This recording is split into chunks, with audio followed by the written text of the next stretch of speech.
सरत्या वर्षाला निरोप देण्यासाठी आणि नवीन वर्षाच्या स्वागतासाठी असंख्य पर्यटक जे आहेत ते आता पर्यटन नगरी लोणावळा नगरीमध्ये दाखल झालेले आहेत।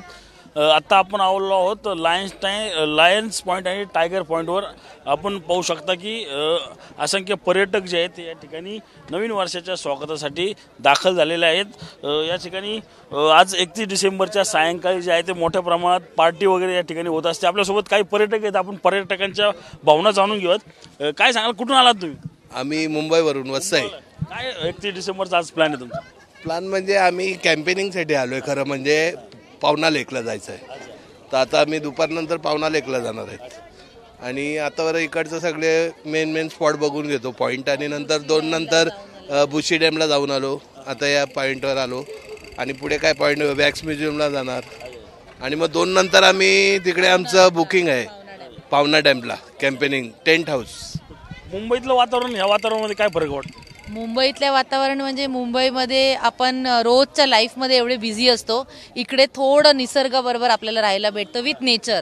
जसे की आता डॅम आहेत, हे मुलांना आपल्या माहिती नाही, हे सगळे टेक्स्टबुकमध्ये बघतात ना जॉग्रफीचं। इथे आल्यावर त्यांना ते आपल्याला दाखवायला भेटतं आणि नेचर एक्झॅक्टली काय आहे, निसर्गाच्या सानिध्यात राहायला हे आवडतं। मुंबई आणि याच्यामध्ये या 2 बाजू आहेत, तिथे पोल्युशन आहे आणि इथे ऑक्सिजन आहे।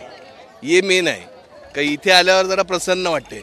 मुंबईमध्ये त्या दगदगीमध्ये धूर येते, ट्रॅफिक हे सगळ्यापासून दूर येऊन इथे मस्त वाटलं। आपण पाहिलं तर अनेक पर्यटक जे आहेत ते मुंबई असेल किंवा मुंबईच्या बाहेर परराज्यातून या ठिकाणी नवीन वर्षाच्या स्वागतासाठी दाखल झालेले आपल्याला पाहायला मिळत आहेत। त्याचप्रमाणे लोणावळ्यातील अनेक पॉईंट असेल, बुशी डॅम असेल किंवा पवना धरण असेल, अशा आसपासच्या पॉईंट्सवर मोठ्या प्रमाणात जे आहे ते आता पर्यटकांकडून गर्दी झालेली आपल्याला एकूणच पाहायला मिळत आहे।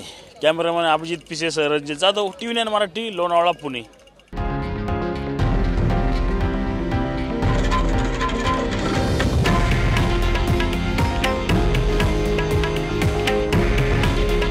हे आहे देशातील नंबर 1 न्यूज नेटवर्क आणि आपण पाहत आहात TV9 मराठी।